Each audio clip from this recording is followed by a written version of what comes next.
बिस्मिल्लाहिर्रहमानिर्रहीम। अस्सलाम वालेकुम। आज हम पढ़ रहे हैं जी rules of debit and credit. Equation based accounting transaction की जो बुनियाद है जब हम रिकॉर्ड करते हैं वो rules of debit and credit पे है। डेबिट एंड क्रेडिट के हवाले से इससे पहले हम account based rules of debit and credit पढ़ चुके हैं। आज हम equation based rules of debit and credit पढ़ेंगे। जो account based rules of debit and credit हैं वो ब्रिटिश अप्रोच है, जबकि इक्वेशन बेस्ड जो rules of debit and credit हैं ये अमेरिकन अप्रोच है और ये जदीद अप्रोच है जो अभी इस्तेमाल होती है तमाम के तमाम बुक्स ऑफ अकाउंट में। यानी कि अभी जितने भी अकाउंटिंग में रूल्स फॉलो हो रहे होते हैं वो equation based rules of debit and credit हैं। हमारे पास जो अकाउंटिंग इक्वेशन होती है assets is equal to liabilities. अब लाइबिलिटीज़ हमारे पास दो तरह की होती हैं, इंटरनल लाइबिलिटीज़ और एक्सटर्नल लाइबिलिटीज़। इंटरनल लाइबिलिटीज़ जो होती हैं उनको हम ऑनर इक्विटी कहते हैं। अब rules of debit and credit को समझने के लिए इसको आगे मज़ीद 5 कैटेगरीज में तकसीम किया गया, जो कि हमारे पास ये हैं। एसेट्स, इसकी 5 categories, assets, liabilities, proprietorship, revenue और एक्सपेंसेस में इसको तकसीम किया गया। अब एसेट्स हमारे पास होते हैं तमाम वो चीज़ें जो बिज़नेस के कब्ज़े में होती हैं और जिनको बिज़नेस इस्तेमाल करके अपने रेवेन्यू में इजाफ़ा करता है। इसमें हमारे पास land, building, cash, stock in trade, ये सारी चीज़ें शामिल होती हैं एसेट्स में। उसके अलावा लायबिलिटीज़ हमारे पास होती हैं। लायबिलिटीज़ हमारे पास होती हैं जो क्लेम्स ऑफ सप्लायर्स, यानी कि जो बिज़नेस से बाहर के लोग होते हैं जिनके पास बिज़नेस के मतलब हम ख़रीदो फरोख्त करते हैं और बिज़नेस से कंसर्न होता है, जो हमें उधार देते हैं, वो होती हैं हमारे पास लायबिलिटीज़।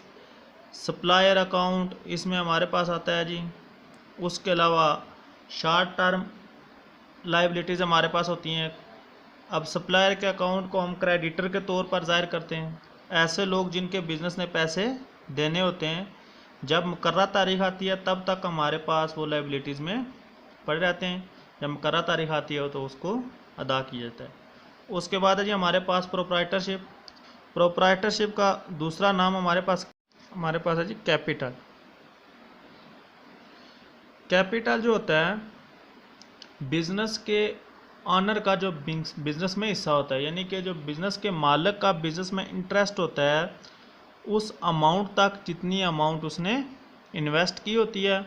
और इसमें फिर जब हम एक्सपेंसेस अदा कर चुके होते हैं एक ख़ास अरसे के बाद हम फिर कैपिटल की कैलकुलेशन करते हैं, कैपिटल मालूम करते हैं। अगर हमें प्रॉफिट होता है कैपिटल में इजाफा होता है, अगर नुकसान होता है कैपिटल में कमी होती है। शुरू में हम बिज़नेस में कैपिटल इन्वेस्ट करते हैं और उसके बाद भी फ्रेश कैपिटल बिज़नेस में इन्वेस्ट किया जाता है। तो इस सारी जो कैपिटल से रिलेटेड यानी कि प्रोप्राइटरशिप या कैपिटल से रिलेटेड हमारे पास जितनी भी इंफॉर्मेशन होती है उसको हम फिर rules of debit and credit के मुताबिक रिकॉर्ड करते हैं। इसके बाद है हमारे पास रेवेन्यू। रेवेन्यू वो तमाम के तमाम ज़राए जिनसे हमारी इनकम में इजाफा होता है, जैसे सेल्स ऑफ गुड्स, अशिया को हम फरोख्त करते हैं, इंटरेस्ट रिसीव्ड, इसके अलावा dividend received, commission received, sale of goods वगैरह ये हम पहले लिख चुके हैं। तो रेवेन्यू तमाम के तमाम वो ज़राए होते हैं जिनसे हमारी आमदनी में इजाफा होता है, यानी कि हमारी आमदनी में इजाफे का जितने भी ज़राए सबब बनते हैं उनको हम फिर revenue rules of debit and credit, जो अकाउंटिंग के हमारे account of rules of debit and credit हैं रेवेन्यू के मतलब उनको हम अप्लाई करते हैं। इसके बाद है जी हमारे पास एक्सपेंस, वो तमाम के तमाम ज़राए जो डायरेक्टली और इनडायरेक्टली बिज़नेस के अखराजात में इजाफे का सबब बनते हैं, जैसे हम रेंट अदा करते हैं,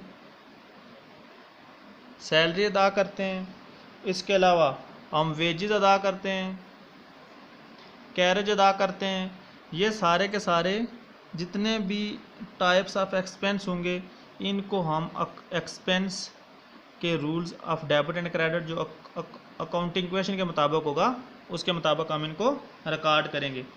अब हम देखते हैं जी कि rules of debit and credit क्या है। ये हमने इनका मुख्तसर सा तारफ़ पढ़ा है, इनसे मुतल्लक कि एसेट्स क्या होते हैं, लाइबिलिटीज़ क्या होती हैं, प्रोप्राइटरशिप क्या चीज़ होती है, रेवेन्यू और एक्सपेंस।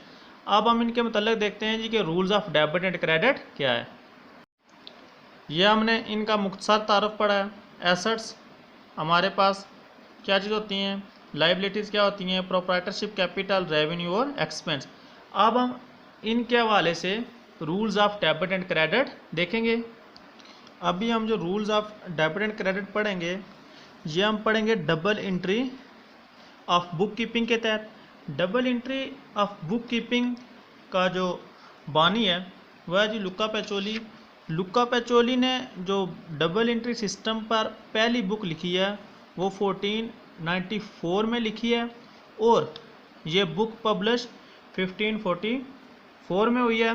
तो इसमें इसने किसी भी ट्रांजैक्शन के दो एस्पेक्ट बयान किए हैं, यानी कि एक एस्पेक्ट को हम कहते हैं जी डेबिट,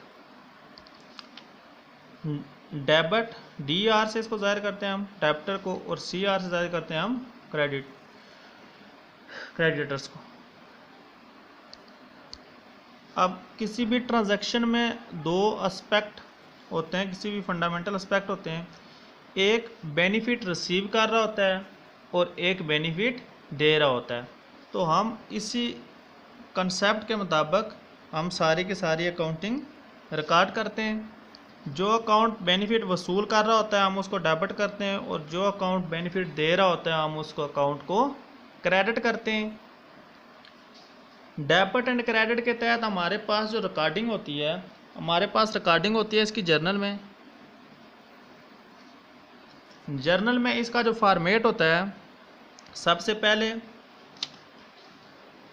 हमारे पास इसका फॉर्मेट होता है जी, हम इसमें डेट मेंशन करते हैं, उसके बाद हम इसमें पार्टिकुलर मेंशन करते हैं, यानी कि पार्टिकुलर्स, और उसके बाद हमारे पास लेजर फोलियो का एक आना होता है, और उसके बाद हमारे पास होता है जी डेबिट एंड क्रेडिट। अब हम जितने भी रूल पढ़ेंगे, अब 5 कैटेगरीज हमने देखी हैं, उसमें से जो चीज़ डेबिट हो रही होगी हम उसको बिल्कुल यहाँ लाइन के साथ से शुरू करेंगे यहाँ से, और उसकी जो अमाउंट होगी वो डेबिट साइड लिखेंगे, और जो चीज़ क्रेडिट होगी हम उसको दूसरी लाइन में यहाँ से जगह छोड़ के यहाँ से शुरू में 2 के साथ शुरू करेंगे और उसकी अमाउंट हम यहाँ पर क्रेडिट साइड पर लिखेंगे। अभी हम देखते हैं जी जो हमने 5 कैटेगरीज बनाई हैं, assets, liabilities, proprietorship, revenue and expenses, तो उनके rules of debit and credit. Increase in an asset is debit, decrease in an asset is credit. कि जब किसी भी एसेट से रिलेटेड ट्रांजैक्शन होगी, अगर उस ट्रांजैक्शन में एसेट में इजाफा हो रहा है तो आप एसेट को डेबिट करेंगे, और अगर एसेट में कमी हो रही है तो आप उसको क्रेडिट करेंगे। अब इस चीज़ को समझने के लिए हम एक एग्जांपल देते हैं। फॉर एग्जांपल हम कहते हैं जी कि परचेज्ड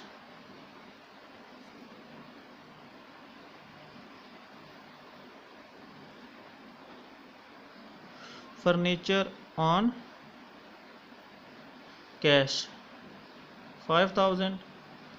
तो अब यहाँ पर दो अकाउंट जो हमारे पास हैं वो हैं जी, सबसे पहले फर्नीचर और कैश। अब ये दोनों जो हमारे पास अकाउंट हैं, ये हमारे पास फर्नीचर भी एसेट से रिलेटेड है और कैश भी एसेट से रिलेटेड है। अब अगर हम किसी भी एक अकाउंट, जैसा कि हमने अभी पढ़ा था कि अभी हमारे पास है फर्नीचर ऑन कैश, तो हमने अभी यह परफॉर्मा बनाया था जी, तो हम यहाँ पर डेबिट करेंगे यहाँ पर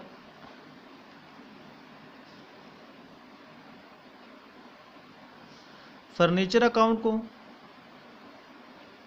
और साथ में लिखेंगे टू, और साथ में लिखेंगे कैश अकाउंट। तो अभी हमने फर्नीचर की अमाउंट 5000 से डेबिट हो रही है और कैश की अमाउंट जो है ये 5000 से क्रेडिट हो रही है।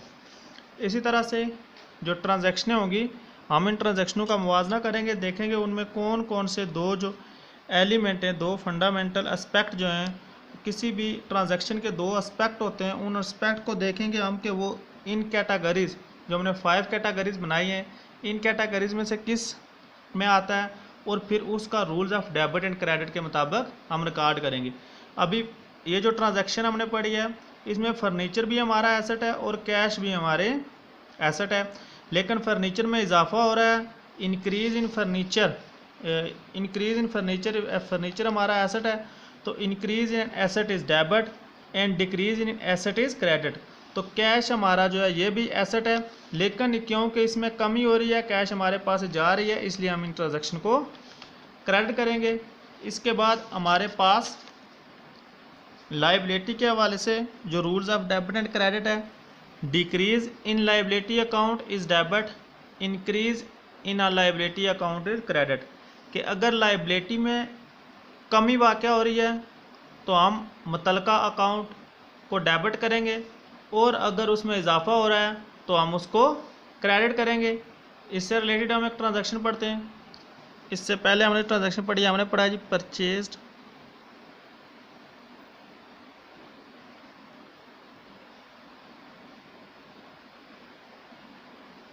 फर्नीचर ऑन कैश पढ़ा।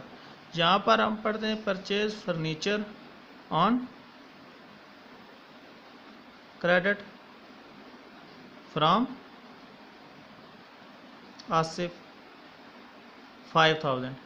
तो अभी ये जो ट्रांजैक्शन है, दोनों में फर्नीचर परचेज किया गया है, लेकिन क्योंकि एक में कैश दी गई है और एक में हमारे पास क्रेडिटर यानी कि लायबिलिटी हमारे पास इसमें इजाफा हुआ है, और फर्नीचर हमारे पास है एसेट। अगर हम इस ट्रांजैक्शन को देखें तो इसमें दो एस्पेक्ट है हमारे पास इस ट्रांजैक्शन के, ये हमारे पास है जी एसेट और ये हमारे पास है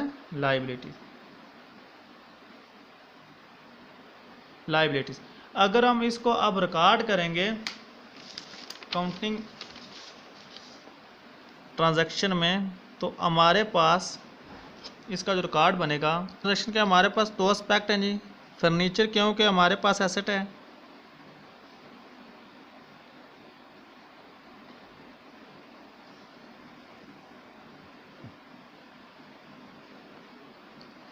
और तो आसिफ अकाउंट हमारे पास लायबिलिटी है, हमारी लायबिलिटी में इजाफा हुआ है, तो ये हमारे पास एक अकाउंट डेबिट हो रहा है और एक अकाउंट हमारे पास क्रेडिट हो रहा है। अब इसमें ट्रांजैक्शन लिखने के बाद नरेशन लिखते हैं, नरेशन के हवाले से हम बाद में डिस्कस करेंगे। प्रोप्राइटरशिप के लिए rules of debit and credit, decrease in proprietorship is debit, increase in proprietorship is credit. कि जब हमारे पास कैपिटल, प्रोप्राइटरशिप के लिए भी हम नाम इस्तेमाल कर, जब कैपिटल में कमी होगी तो हम डेबिट करेंगे, जब कैपिटल में इजाफा होगा तो हम क्रेडिट करेंगे। इसके हवाले से हमारे पास ट्रांजैक्शन है जी, M Salman start business with cash. तो यहाँ पर सबसे पहले हमारे पास दो एस्पेक्ट हैं इस ट्रांजैक्शन के, एक है सलमान, ये कैपिटल यानी कि प्रोप्राइटरशिप, और दूसरा हमारे पास कैश, ये हमारे पास एसेट। अब rules of debit and credit के मुताबिक जब increase in proprietorship is credit तो सलमान अकाउंट क्रेडिट होगा, और कैश हमारे पास एसेट है और एसेट में जब इजाफा होता है तो डेबिट होता है अकाउंट। तो हम इसको ट्रांजैक्शन में ऐसे लिखेंगे, कैश में इजाफा हो रहा है तो हम करें cash account to capital account. Proprietorship के लिए हम कैपिटल अकाउंट को क्रेडिट करते हैं। इससे पहले हम अकाउंट्स की जब बात कर रहे थे तो वहाँ पर हमने पढ़ा था जी कि कैपिटल और ड्राइंग दो ऐसे अकाउंट होते हैं जो पर्सनल अकाउंट के मुताबिक इनकी ट्रीटमेंट होती है, और यहाँ पर भी कैपिटल और जो ड्राइंग होती हैं ये बिज़नेस के मालिक को ज़ाहिर कर रही होती हैं। रेवेन्यू के हवाले से rules of debit and credit, decrease in revenue account is debit, increase in revenue account is credit. जब रेवेन्यू में इजाफा हो रहा होता है उस वक्त हम क्रेडिट करते हैं, और जब रेवेन्यू में कमी होती है उस वक्त हम डेबिट करते हैं। हमारे पास ट्रांजैक्शन है जी, गुड्स सोल्ड ऑन कैश 5000। तो यहाँ पर गुड्स सोल्ड सेल्स हमारे पास रेवेन्यू है और कैश हमारे पास एसेट है। तो इस ट्रांजैक्शन को जब हम अकाउंट में लिखेंगे तो हमारे पास सेल्स कर रहे हैं हम, तो हमारे पास कैश आ रही है, कैश अकाउंट को हम डेबिट करेंगे क्योंकि एसेट में इजाफा हो रहा है।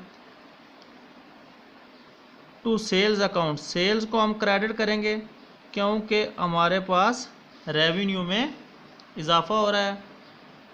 तो ये हमारे पास रेवेन्यू के हवाले से rules of debit and credit कि जब रेवेन्यू में इजाफा होता है तो क्रेडिट करते हैं हम, और जब इसमें कमी होती है उस वक्त हम डेबिट करते हैं। इसके बाद हमारे पास एक्सपेंस के हवाले से हमारे पास rules of debit and credit है। Increase in expense is debit, decrease in expense is credit. जब हमारे एक्सपेंसेस में इजाफा हो रहा होता है हम डेबिट करते हैं, जब कमी हो रही होती है उस वक्त हम क्रेडिट करते हैं। एग्जांपल है हमारे पास जी सैलरीज,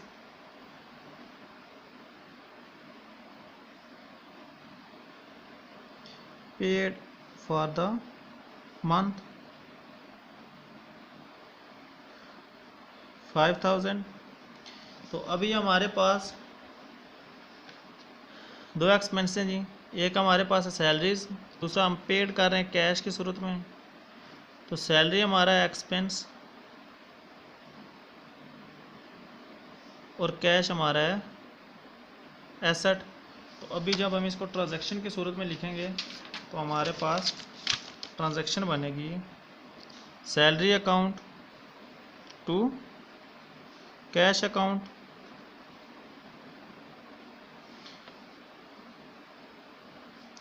तो अभी क्योंकि एक्सपेंसेस में इजाफा हो रहा है तो हम इसको डेबिट कर रहे हैं, और एसेट में हम एसेट में कमी हो रही है इसलिए हम इसको क्रेडिट कर रहे हैं। तो ये हमारे पास थे जी 5 कैटेगरीज जिसके हवाले से हमने rules of debit and credit पढ़ा है। अभी हमने एक एक के हवाले से rules of debit and credit पढ़ा है। अभी हम एक टेबल बना देते हैं ताकि ये हमारे लिए मज़ीद आसान हो जाए। हमने यहाँ पर लिखा है डेबिट, क्रेडिट और नेम ऑफ अकाउंट। अब हम लिखेंगे कि एसेट्स में इजाफा या कमी को हम कैसे रिकॉर्ड करते हैं। तो एसेट हम लिखेंगे जी कि डेबिट करते हैं जब इसमें इजाफा होता है, क्रेडिट करते हैं जब इसमें कमी होती है। उसके बाद है हमारे पास एक्सपेंस। तो एक्सपेंसेस में भी जब इजाफा होता है, इंक्रीज़ होते हैं तो डेबिट करते हैं, और जब डिक्रीज़ होते हैं तो क्रेडिट करते हैं। यानी कि आपने सिर्फ एसेट्स और एक्सपेंस इसकी पहचान करनी है। इनके rules of debit and credit जो है वो सेम है। एसेट में भी जब इजाफा होता है हम डेबिट करते हैं, एक्सपेंस में जब इजाफा होता है हम डेबिट करते हैं, दोनों में जब कमी होती है तो हम क्रेडिट करते हैं। इसके बाद है हमारे पास लायबिलिटी। लायबिलिटी, अब लायबिलिटी हमारे पास जब डिक्रीज होती है उस वक्त हम डेबिट करते हैं, डिक्रीज होती है तो हम डेबिट करते हैं, और जब इसमें इंक्रीज होता है उस वक्त हम क्रेडिट करते हैं। उसके बाद है हमारे पास प्रोप्राइटरशिप। प्रोप्राइटरशिप सेम लायबिलिटी वाला rules of debit and credit है कि जब इसमें कमी होती है, डिक्रीज होता है प्रोप्राइटरशिप तो अब डेबिट करते हैं, और जब इसमें इजाफा होता है तो आप क्रेडिट करते हैं। उसके बाद है हमारे पास जी एक्सपेंस, एक्सपेंस की हम बात कर चुके हैं। रेवेन्यू, रेवेन्यू का भी same rules of debit and credit है कि जब इसमें रेवेन्यू में कमी होती है तो आप डेबिट करते हैं, और जब इसमें इजाफा होता है तो आप इसको क्रेडिट करते हैं। ये हैं जी rules of debit and credit. Assets के हवाले से जब इजाफा होता है तो आप डेबिट करते हैं, एक्सपेंस में जब इजाफा होता है तो आप डेबिट करते हैं, लायबिलिटी में जब कमी होती है तो आप डेबिट करते हैं, प्रोप्राइटरशिप में जब कमी होती है तो आप डेबिट करते हैं, रेवेन्यू में जब कमी होती है तो आप क्रेडिट करते हैं, एसेट्स में जब कमी होती है आप क्रेडिट करते हैं, एक्सपेंसेस में जब कमी होती है आप क्रेडिट करते हैं, लायबिलिटी में जब इजाफा होता है तो आप क्रेडिट करते हैं, प्रोप्राइटरशिप में जब इजाफा होता है तो आप क्रेडिट करते हैं, रेवेन्यू में जब इजाफा होता है तो आप क्रेडिट करते हैं। ये थे जी rules of debit and credit. इंशाअल्लाह इससे जो नेक्स्ट हमारी वीडियो होगी उसमें हम ट्रांजैक्शन यानी कि जर्नल पर बात करेंगे कि हमारे पास ट्रांजैक्शनें होती हैं, इन रूल्स को अप्लाई करते हुए हम उनको जर्नल में कैसे रिकॉर्ड करते हैं।